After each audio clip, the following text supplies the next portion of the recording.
Now, we already know who each other are for the most part.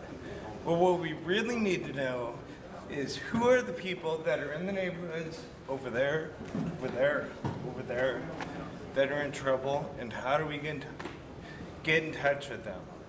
How do we get them involved?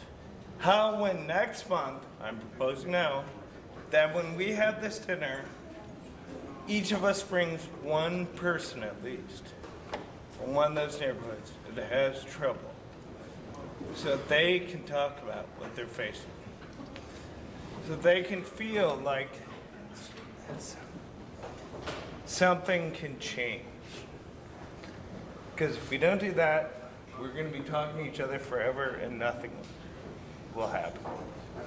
Evicted Champaign-Urbana Tenant Union gets contacted by 30 to 40 households a month who are getting evicted because they can't afford rent. But ask them to show up to give up a night and get a babysitter and everything to just come eat dinner with us. No. Pay their rent. That's what will do it. And the big problem with it, just on that particular issue, while I have the floor, is there are some programs out there like that help them pay power bills and help them pay rent one time. One time. So if you can't pay your bills because you're too poor, that's not going to solve your problem. It's going to, though people take it when they can get it, but I mean, that's why I think we have to look at real solutions to that. When you're not making enough money to be able to pay for a place to live and be able to keep your power on, one-time assistance and having to go stand at the Regional Planning Commission office and in a line, and then they'll only give you $125, but you're getting evicted unless you come up with $782. I mean, those are the real problems, and there's no psychological way to solve the problem of poverty. Poverty is lack of money, and the solution is we need to come up with more money and get it to the people who need it.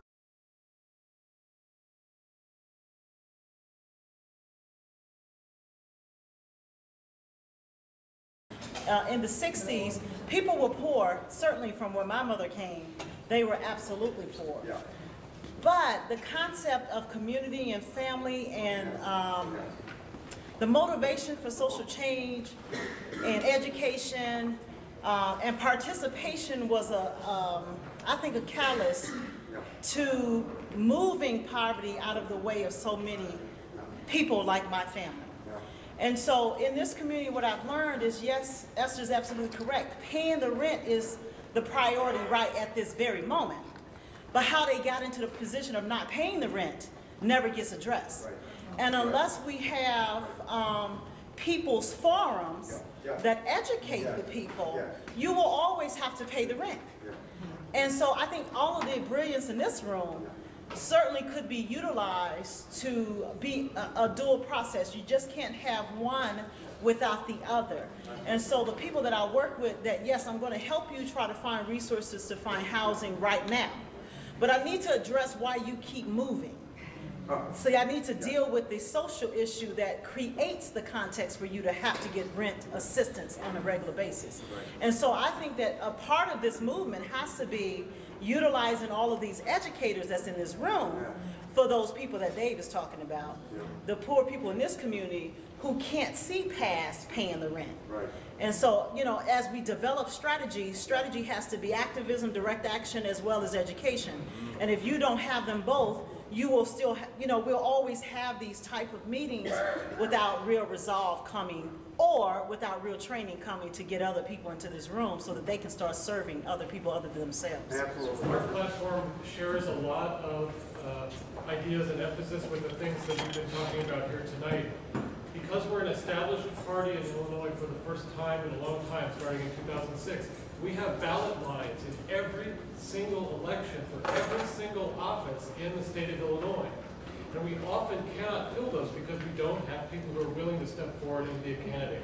If you're a candidate, you believe in social justice, environmental wisdom, nonviolence, and grassroots democracy, we will help you run for office, and you can provide some choice to voters in a lot of elections here. They're unopposed. We have safe districts here. The districts have been gerrymandered. We're trying to stir things up, and we need candidates, and especially we need candidates from groups like this, to people who show up to something like this because they care about what's going on in their community. So I just want to put that pitch out there. Thank you, Joe.